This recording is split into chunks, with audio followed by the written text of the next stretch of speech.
जय माता दी। नमस्कार दोस्तों। 23 अक्टूबर नवरात्रि, नवमी सोमवार। आज के दिन चुपचाप मां दुर्गा का नाम लेते हुए गाय को खिला देना। यह एक चीज फिर देखना कैसे मां दुर्गा आपकी सभी समस्याओं का संपूर्ण रूप से अंत कर देती है। दोस्तों, नवरात्रि का पावन पर्व शुरू हो चुका है। ऐसे में हर कोई मां दुर्गा की कृपा पाना चाहता है, पर आज के समय में कई ऐसे लोग हैं जो अपनी समस्याओं से परेशान हैं, पर उनका निवारण नहीं जानते। इसलिए आज हम आपको जी द्वारा बताए गए गाय से जुड़े एक ऐसे असरदार उपाय के बारे में बताने जा रहे हैं, जिसको अगर आप शारदीय नवरात्र में किसी भी समय कर लेते हैं तो मां दुर्गा आपसे खुश हो जाएगी और आपकी किस्मत चमक जाएगी और आपके घर से तुरंत ही हर प्रकार की गरीबी और हर प्रकार की समस्याओं का नाश हो जाएगा।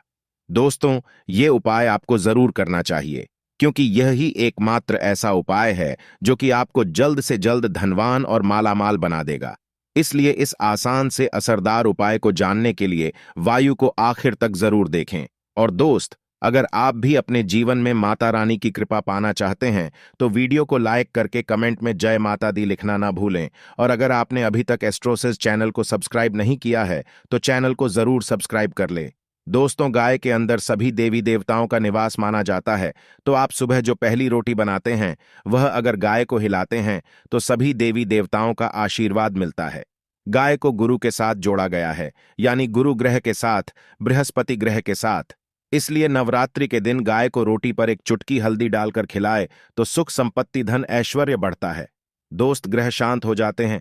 जो लोग मानसिक रूप से परेशान हैं, गाय को रोटी पर थोड़ा सा गुड़ रखकर खिलाए तो सकारात्मक ऊर्जा जाती है, टेंशन खत्म होती है, स्वास्थ्य अच्छा रहता है। और अगर आपको लगता है कि आपके सभी ग्रह खराब है तो ऐसे में गाय को पहली रोटी रोज खिलाएं।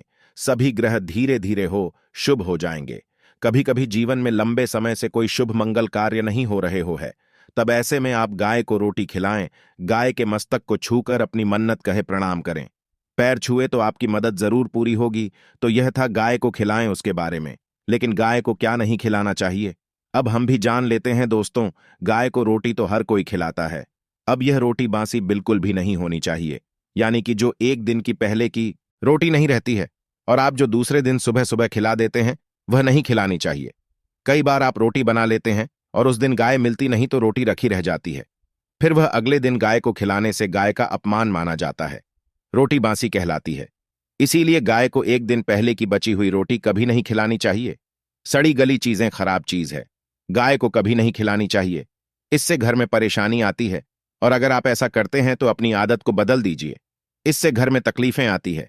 गाय को हरा चारा तो हर कोई खिलाता है। हरा चारा खिलाते समय एक बात का ध्यान रखें, गाय को सबसे ज्यादा पीपल का पत्ता लोग खिलाते हैं, का पत्ता आप खुद से तोड़कर मत खिलाना। दूसरी बात, आप घर में सब्जी लाते हैं तो सागा जाता है, तो उसमें से कुछ अच्छी चीजें तोड़कर रखकर बचा कुछ आप गाय को खिलाएं। आप जो देंगे भगाए खा लेगी, लेकिन थोड़ी सी कुछ अच्छी चीजें मिलाकर गाय को खिला दीजिए तो ज्यादा फायदा होगा। गाय को दूध नहीं पिलाना चाहिए। आप दही चावल खिला सकते हैं, लेकिन दूध ताजा हो या बचा हुआ। परंतु गाय को भूल कर भी मत देना। तो 3 चीजें गाय को नहीं खिलानी चाहिए। एक तो बची कुची रोटी नहीं खिलानी चाहिए। कोई भी अनाज जाए तो उसे दूसरे दिन गाय को खिलाना चाहिए, जैसे बासी चावल, बासी बची कुची रोटी खिलानी चाहिए।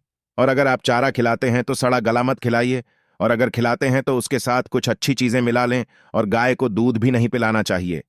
तो ये चीजें गाय को बिल्कुल भी नहीं खिलानी है, नहीं तो घर में गरीबी आती है। माता लक्ष्मी आपके घर में वास करना छोड़ दे दी है। दोस्तों, 84 लाख योनियों के सफर करके आत्मा अंतिम योनि के रूप में गाय का रूप धारण करती है। गाय लाखों योनियों का पड़ाव है, जहां आत्मा विश्राम करके आगे की यात्रा शुरू कर दी है। दोस्तों, गाय का कोई अपशकुन नहीं होता। जिस भूभाग पर मकान बनाना हो तो वहां पर अगर आप 15 दिन के लिए गाय और बछड़ा बांध देते हैं तो वह जगह पवित्र हो जाती है। ऐसी जमीन से बहुत सारी आसुरी शक्तियों का नाश हो जाता है, क्योंकि गाय में सकारात्मक ऊर्जा का भंडार माना गया है। दोस्तों, गाय का मार्ग रोकना, अगर आप कहीं भी जा रहे हैं और गाय माता आपका मार्ग रोक दें तो यह बहुत ही शुभ माना जाता है। गाय और बछड़े का दर्शन एक साथ आपको हो जाए तो आपकी सफलता का प्रतीक माना जाता है। अगर आपके घर के आसपास गाय घूमती रहती है तो इसका मतलब है कि आपके घर से काफी सारे संकट अपने आप ही दूर होने वाले हैं और सुख समृद्धि पूर्वक जीवन आपको मिलता है। गाय के समीप अगर आप जाते हैं तो कई संक्रामक रोग, कफ, सर्दी, खांसी, जुकाम आदि आश्चर्यजनक रूप से अपने आप ही बिना दवाइयों के ही नाश हो जाती है। अगर आपको गाय अचानक से पूंछ मार देती है तो यह बहुत ही शुभ संकेत माना जाता है और काली चितकबरी गाय का ऐसा करना और भी ज्यादा शुभ माना गया है। पंचगव्य जो होते हैं वह कई रोगों में लाभदायक है। पंचगव्य क्या होते हैं? गाय के दूध, दही, घी, मूत्र और गोबर, इन सभी को शरीर की रोग निरोधक क्षमता को बढ़ाकर रोगों को दूर करने वाला माना गया है। ऐसा कोई रोग नहीं है जिसका इलाज पंचगव्य से नहीं किया जा सकता। दोस्तों, आज के समय में लोग गाय माता की पूजा करने के बजाय, उनका सही उपयोग करने के बजाय उनको काटकर मारकर खाना ज्यादा पसंद करते हैं। शायद यह सुनकर आपको बुरा तो जरूर लगेगा, पर यह सच है। और गाय को रोटी देने से न केवल सुख समृद्धि की प्राप्ति होती है, बल्कि बरकत होने लगती है। अगर आप गाय को पाल सकें तो अच्छी बात है, लेकिन आज के मॉडल युग में जहां लोगों को शायद खुद के घर में रहने की जगह नहीं है, ऐसे में गाय को रखना थोड़ा कठिन और महंगा हो सकता है। ऐसे में आप गाय को रोटी तो दे ही सकते हैं। कम से कम रोटी देकर आप सुख समृद्धि को प्राप्त कर सकते हैं। आपके घर में बरकत होने लगती है। हमारे बुजुर्ग हमेशा कहते आए हैं कि गाय को रोटी खिलाना चाहिए, लेकिन समय के चलते गाय की सेवा हर कोई नहीं कर पाता। कम से कम रोटी तो आप ही सकते हैं। अगर रोटी भी नहीं खिला सकते तो जैसे काफी सारे जो हमारे भाई बहन विदेशों में रहते हैं तो उनको गाय नहीं मिलती है। वो पूछते हैं कि हम कैसे गौ सेवा करें। आप ऐसा कर सकते हैं। आप गाय के नाम के पैसे निकालते जाए और फिर आप चाहे तो कभी इंडिया आए तो आप गौशाला में दान दे दें, या फिर आप चाहे तो वहीं पर किसी गरीब को गाय के नाम की रोटियां खिलाए, या फिर किसी भी अनाथ आश्रम में चले जाएंगे, किसी वृद्धाश्रम में चले जाएं, किसी भी दूसरे सफेद पशु को आप भोजन कराएं। यह भी आपके लिए बहुत ही अच्छा होने वाला है। रोटी जरूर खिलाएं। दोस्तों, हमारे देश में कई जगह देखा गया है और कई लोगों का प्रश्न आता है कि हम झूठी रोटी गाय को देते हैं। क्या यह सही है या गलत है? हम झूठा खाना, बचा हुआ खाना गाय को खिलाते हैं, यानी कि जो बच जाता है वह गाय के हवाले कर दिया जाता है। तो आपको बता दें दोस्तों, रामायण काल में गाय माता को एक श्राप मिला था। उसी वजह से आज उनके साथ ऐसा हो रहा है। उसे श्राप की वजह से माता में देवताओं का वास होने के बाद भी उनको झूठा खाना पड़ता है। यहां तक कि गाय पॉलिथिन भी खाती है, हालांकि यह किसी भी लिहाज से सही नहीं है। आपको बता दें, वाल्मीकि रामायण में सीता द्वारा पिंड दान देकर दशरथ की आत्मा को मोक्ष मिलने का संदर्भ आता है। जो लोग जानते होंगे वह जानते हैं कि वनवास के दौरान भगवान राम, लक्ष्मण और सीता मां पितृपक्ष के दौरान श्राद्ध करने के लिए गया धाम पहुंचे। वहां श्राद्ध कर्म करने के लिए जरूर सामग्री जुटाने राम और लक्ष्मण तो चले गए और सामान लेकर नहीं आए। इधर दोपहर हो गई, पिंडदान का समय निकलता जा रहा था। सीता मां घबराने लगे। तभी दशरथ की आत्मा ने पिंडदान की मांग कर दी। अब गया जी के आगे फाल्गुनी नदी पर अकेली सीता जी मुश्किल में पड़ गए। उन्होंने फाल्गुनी के साथ वट वृक्ष, केतकी के फूल और गाय को साक्षी मानकर बालू का पिंड बनाया और स्वर्गीय राजा दशरथ अपने ससुर के नियमित पिंडदान कर दिया। थोड़ी देर में जब भगवान राम और लक्ष्मण लौटे तो उन्होंने कहा कि समय निकल जाने के कारण मैंने पिंडदान कर दिया। बिना सामग्री के पिंडदान कैसे हो सकता है? इसीलिए राम जी ने सीता मां से इसका प्रमाण मांगा। तब सीता मां ने कहा कि जो फाल्गुन नदी के रेत है, केतकी के फूल है, गाय और वट वृक्ष है, जो मेरे द्वारा किए गए श्राद्ध कर्म की गवाही दे सकते हैं। इतने में फाल्गुन नदी, गाय और केतकी के फूल तीनों इस बात को मुकर गए और उन्होंने कहा, सीता मां झूठ बोल रही है, सिर्फ वट वृक्ष ने सही बात कही। तब सीता जी ने दशरथ का ध्यान करते हुए उनसे ही गवाही देने की प्रार्थना करें।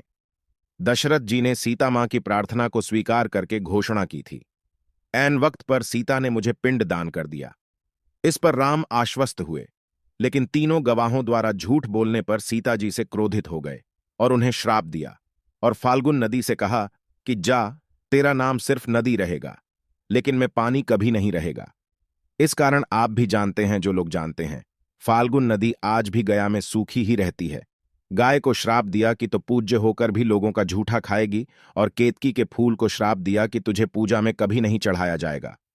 वट वृक्ष को सीता मां ने आशीर्वाद दिया कि उसे लंबी आयु की प्राप्ति होगी और दूसरों को छाया प्रदान करेगा, तथा पतिव्रता स्त्री तेरा स्मरण करके अपने पति की दीर्घायु की कामना करेंगे। यही कारण है गाय को आज भी झूठा खाना पड़ता है। केतकी के फूल को पूजा से दूर रखा जा रहा है। फाल्ग न नदी के तट पर जल नहीं है। सीता कुंड में पानी के अभाव में सिर्फ बालू रेत में पिंड दान किया जाता है। दोस्तों, शास्त्रों के मुताबिक गाय माता में सारे देवी देवता निवास करते हैं। कुंती देवी देवता और पितृ का निवास होता है। अगर आप किसी भी मंदिर में नहीं जा सकती, पूजा पाठ ही करते, कहीं जाकर के ग्रह दोषों का उपाय नहीं कर सकते तो आपको गाय को एक रोटी जरूर खिलानी चाहिए।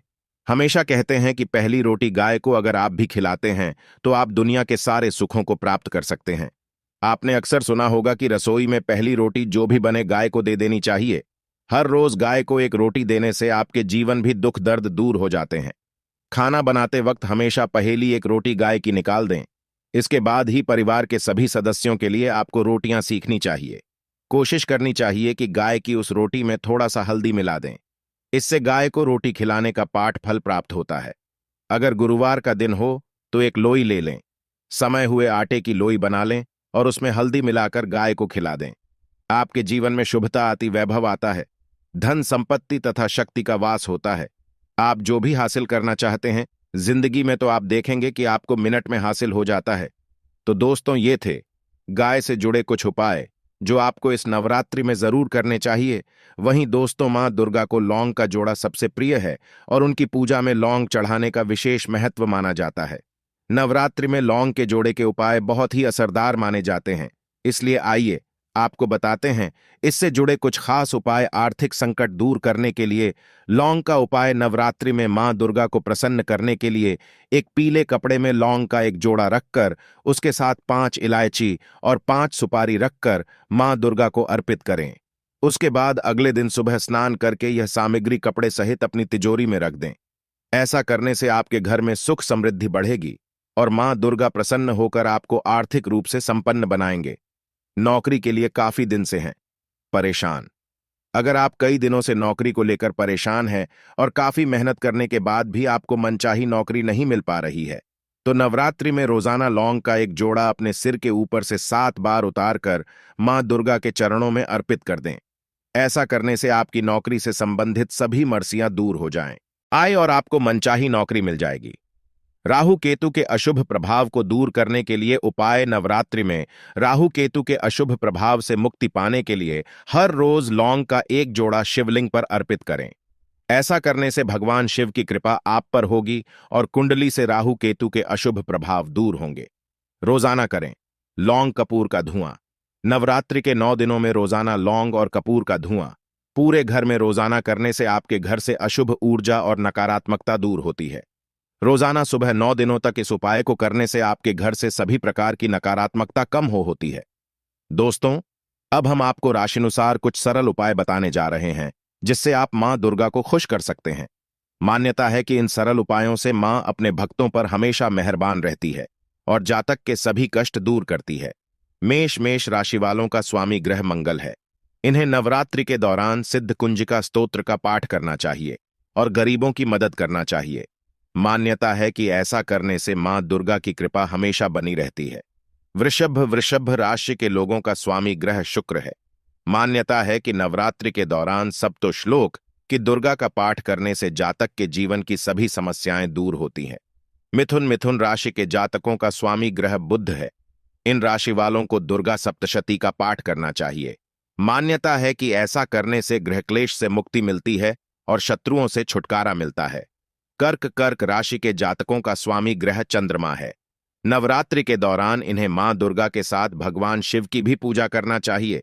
मान्यता है कि ऐसा करने से धन वैभव बता है और घर में खुशहाली आती है। सिंह राशि के लोगों का स्वामी ग्रह सूर्य है। इस राशि के जातक नवरात्रि के 9 दिनों तक सिद्ध कुंजिका स्तोत्र या रामचरितमानस का पाठ कर सकते हैं। मान्यता है कि ऐसा करने से मां दुर्गा के साथ भगवान राम भी प्रसन्न होते हैं। कन्या राशि के व्यक्तियों का स्वामी ग्रह बुध है। नवरात्रि में रोजाना इन्हें दुर्गा सप्तशती का पाठ करना चाहिए। मान्यता है कि ऐसा करने से सभी कार्यों में सफलता मिलती है और जीवन की बाधाएं दूर होती है। तुला राशि के लोगों का स्वामी ग्रह शुक्र है। इन्हें नवरात्र के दौरान सप्तो श्लोक दुर्गा का 8 बार पाठ करना चाहिए। कहा जाता है कि ऐसा करने से धन दौलत और मान सम्मान में वृद्धि होती है। वृश्चिक राशि का व्यक्तियों का स्वामी ग्रह मंगल है। नवरात्रि में दुर्गा सप्तशती और रामचरितमानस का पाठ करना चाहिए। मान्यता है कि ऐसा करने से इन्हें सुख सौभाग्य का वरदान मिलता है। धनु राशि के लोगों का स्वामी ग्रह बृहस्पति है। नवरात्रि के दौरान धनु राशि के लोग दुर्गा सप्तशती का पाठ कर सकते हैं। कहा जाता है कि ऐसा करने से घर में सुख शांति आती है और जीवन में क्लेश से मुक्ति मिलती है। मकर राशि वालों का स्वामी ग्रह शनि है। नवरात्रि में से कुंजिका स्तोत्र या सप्त श्लोक दुर्गा का 9 बार पाठ करना चाहिए। मान्यता है कि ऐसा करने से माता रानी प्रसन्न होती है और अपनी कृपा बनाए रखती है। कुंभ राशि के व्यक्तियों का स्वामी ग्रह कुंभ है। कुंभ राशि के लोगों को नवरात्रि में राम वृक्ष स्तोत्र और मां दुर्गा के नामों का स्मरण करना चाहिए। मान्यता है कि ऐसा करने से जीवन के सभी संकट दूर होते हैं। मीन राशि के जातकों का स्वामी ग्रह बृहस्पति है। इन्हें नवरात्रि के दौरान दुर्गा सप्तशती का पाठ करना चाहिए। मान्यता है कि ऐसा करने से घर